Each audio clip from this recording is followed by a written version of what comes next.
മിടുക്കനാട്ടോ. വൈകുന്നേരം നല്ല കഷ്ടപ്പാടായിരുന്നല്ലേ? ഓ, എനിക്കിപ്പോൾ കഷ്ടപ്പാടൊന്നും അറിയത്തില്ലാത്ത അവസ്ഥയാണ്. അതെന്താ? മാഡം എപ്പോഴും ഇങ്ങനെ അടുത്തുണ്ട്. മാഡം ഒന്നും വേണ്ട, സെലേന അത് മതി. എന്നിട്ട് ഞാൻ അടുത്തുള്ളപ്പോൾ ഭയങ്കര രസമാന്നേ. സെലന എന്നുള്ള പേര് തന്നെ എന്നാ ഭംഗിയാ. എൻ്റെ മമ്മി ഇട്ട പേരായത്. എനിക്കൊരു കൂട്ടുണ്ടായിരുന്നു, തന്നെ പോലെ ഒരാൾ. അയാളാ എനിക്ക് ഈ പേരിൻ്റെ കഥയൊക്കെ പറഞ്ഞു തന്നത്. സെലേന എന്ന് പറഞ്ഞ യവനരുടെ ദേവതയാണ്, ചന്ദ്രദേവത. അങ്ങനെയാണെ മമ്മി അറിഞ്ഞിട്ട പേരാ. നോക്കിയേ, ആകാശത്തൊരു റാണിയെ പോലെ സൂചിച്ചങ്ങ് നിൽക്കല്ലേ അവള്. സംഭവം ഇവിടെ നോക്കുമ്പോൾ റാണിയാണ് സൂചിച്ച് നിൽക്കുക എന്നൊക്കെ തോന്നും. അടുത്ത് വന്നാലും സത്യം എന്താണെന്ന് മനസ്സിലാവും. എന്നാ ശൂന്യതയിൽ അങ്ങനെ ഒറ്റപ്പെട്ട് നിൽക്കല്ലേ, കുറേ നീറുന്ന മുറിവുകളൊക്കെ ആയിട്ട്. അതിനെ രാജാവ് വീണുപോയതുകൊണ്ടാണോ ഒറ്റപ്പെട്ട് നിൽക്കാന്നൊക്കെ പറയുന്നത്? അച്ഛനെയാണോ ബലരാജാവ് എന്ന് ഉദ്ദേശിച്ചത്? ആ,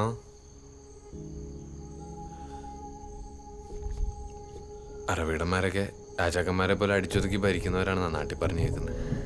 1 മാസം മുമ്പ് വരെ എൻ്റെ ദേഹത്തൊക്കെ പാടുകൾ കാണായിരുന്നു അങ്ങേരുടെ ഭരണത്തിൻ്റെ. അങ്ങനൊക്കെ ചെയ്യുമോ അയാൾ? ചെയ്യുമെന്നോ? അങ്ങേരുടെ പേക്കൂത്തില്ലാത്ത ദിവസങ്ങളില്ലായിരുന്നു. അതിന് പ്രത്യേകിച്ച് കാരണങ്ങളൊന്നും വേണ്ട. തനിക്കറിയോ, ഒരു ഗെയിമിന് തോറ്റു കൊടുത്തില്ലെങ്കിൽ പോലും ഇവിടെ ഭൂകമ്പായിരിക്കും. ചുമ്മാ ഇപ്പൊ കിടന്ന് അനുഭവിക്കുന്നത്. ആരനുഭവിക്കുന്നു? അനുഭവിക്കുന്നതൊക്കെ ഞാനല്ലേ. എനിക്കല്ലേ ഇതൊന്നും ഇവിടെ പറയാൻ പോലും ആരും ഇല്ലാത്തത്. അങ്ങനൊന്നും പറയല്ലേ. പിന്നെ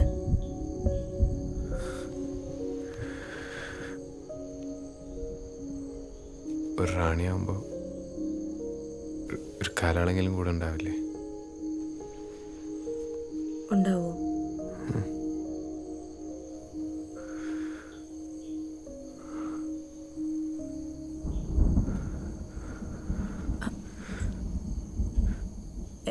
എങ്കിൽ ഞാൻ ഡിന്നർ റെഡിയാക്കിയിട്ട് വരാം.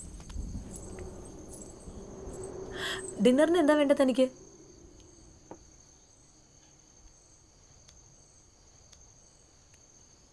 ഇന്നലെ 5-ന്റെ സമയത്ത് എന്തോ കിട്ടുമെന്ന് ഞാൻ പ്രതീക്ഷിച്ചായിരുന്നു. അതെയോ? എന്നാ എൻ്റെ മനസ്സ് മാറുന്നതിന് മുമ്പേ അതങ്ങെടുത്തോ.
ഉള്ള സ്ഥലം ബാങ്ക് വെച്ചിട്ട് സാറേ കഴിഞ്ഞൊരു ലോൺ എടുത്ത് ഒരു മാസത്തിൻ്റെ കാര്യം ഉണ്ടാകത്തുള്ളൂ.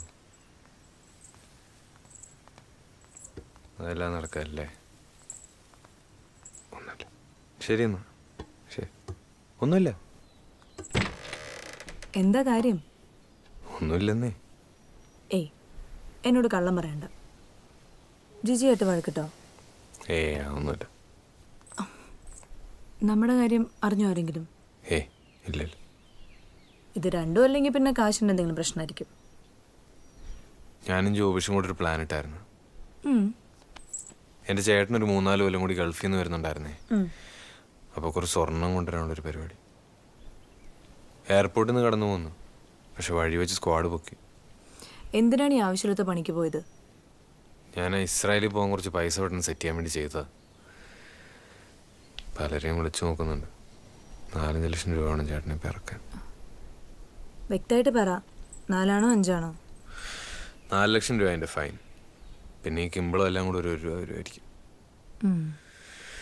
ഇത്രയും പൈസ ഞാൻ എവിടെ പോയി ഉണ്ടാക്കുന്നു. രക്ഷപ്പെടാൻ വേണ്ടി ചെയ്തതാ.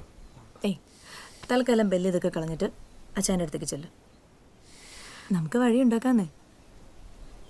ചെല്ല്.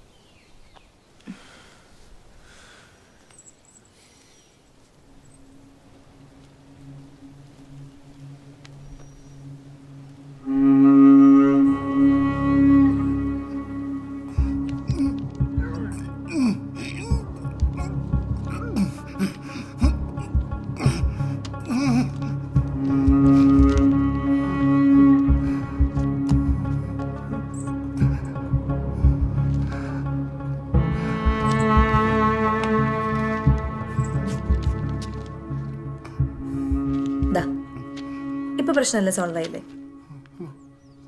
ആ, പക്ഷേ ഈ പൈസ ഞാൻ ഏയ്, സാലറി അഡ്വാൻസ് ആയിട്ട് കൂട്ടിക്കോ. ബാക്കി പറ്റുന്ന പോലെ തിരിച്ചു തന്നാൽ മതി.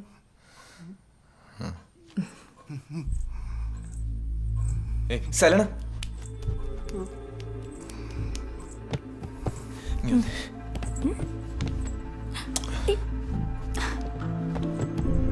എന്തേ കാണിക്കുന്നത്? സോറി, സന്തോഷം വന്നിട്ട്. സന്തോഷമൊക്കെ പിന്നെ.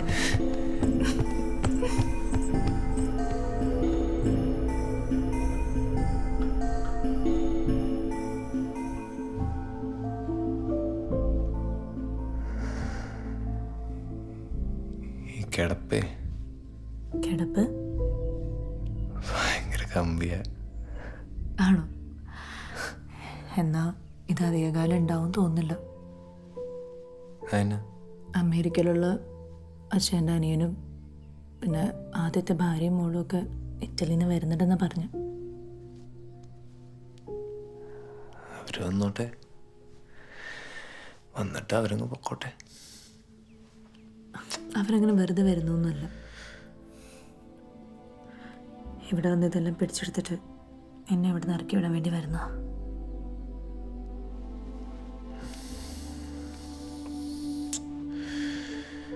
എങ്ങനെ, എന്തോ വിൽപ്പത്രമൊക്കെ ഇല്ലേ? അച്ഛൻ മരിച്ചു കഴിഞ്ഞാലല്ലേ ഈ വിൽപ്പത്രത്തിലൊക്കെ കാര്യമുള്ളൂ. അതിനുമുമ്പ് അവരോട് വന്ന് എന്നെ ഇറക്കി വിട്ടിട്ട് കേസ് കൊടുത്താലോ? അങ്ങനെ ഇറക്കി വിടാൻ പറ്റുമോ? ഈ അച്ഛൻ്റെ ഭാര്യയില്ലേ? അല്ല, അച്ഛൻ്റെ ഭാര്യ എന്നുള്ള കാര്യം എന്നെ ഓർമ്മിപ്പിക്കല്ലേ.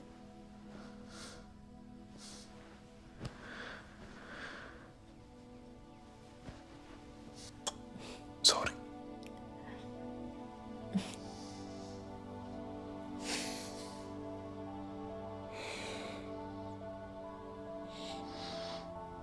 നീ എന്തിനാ അയാളെ കെട്ടാൻ പോയത്?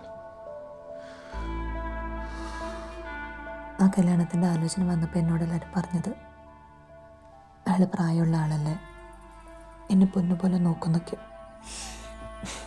അയാളെന്നെ നോക്കി പൊന്നുപോലെ അടിച്ച് പരത്തി അയാളുടെ ഇഷ്ടത്തിനുണ്ടാക്കാൻ. അയാളങ്ങനെ നോക്കി നോക്കി വേദനയും സുഖമൊന്നും അറിയാത്തൊരവസ്ഥയിലായി.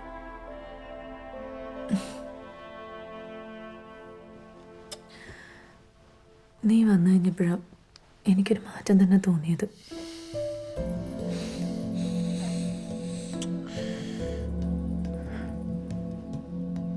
ഇനിയിപ്പോൾ എന്തായാലും നിനക്ക് വിഷമിക്കേണ്ടി വരത്തില്ല. ഞാനില്ലേ ഇപ്പൊ കൂടെ. എൻ്റെ പിമ്പായിട്ടായിരിക്കും. അതെന്നെ വർത്താനോ അതെന്നെ പറയുന്നേ? പിന്നെ നിനക്ക് എന്ത് ചെയ്യാൻ പറ്റുന്ന ബെൽ?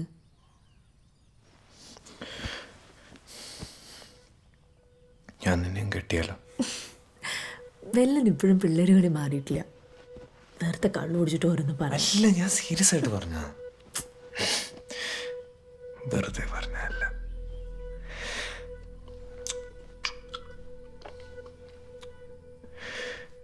ചേച്ചി മോളൊക്കെ ഇപ്പം എൻ്റെ മനസ്സിൽ നിന്നേ പോയി. രണ്ടുപേർക്കും ഇങ്ങനെ ഒരുമിച്ച് ജീവിച്ചാൽ പോരെ, സുഖമായിട്ട്.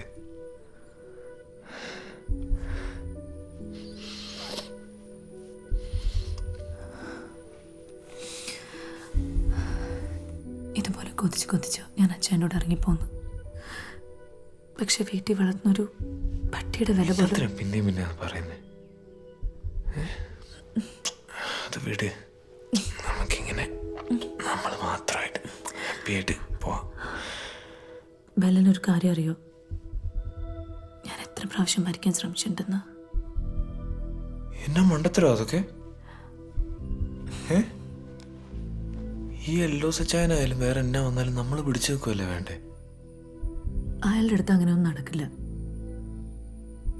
അല്ലെങ്കിൽ പിന്നെ അയാളെ കൊന്നിട്ട് ജയിലിൽ പോയി കിടക്കണം. എന്നിട്ടോ അങ്ങനെ നമ്മുടെ ജീവിതം കൊണ്ട് കളഞ്ഞാൽ ചെയ്തിട്ട് എന്നാ കാര്യം? എന്നാ നമ്മുടെ ജീവിതം കളയാതെ അയാളെ കൊല്ലാൻ പറ്റുമോ? അതിൽ കാര്യമില്ലേ? നീ എന്നെ പറയുന്നേ? മേഴ്സി കില്ലിംഗ് എന്നൊക്കെ കേട്ടിട്ടില്ലേ? അതുപോലെ.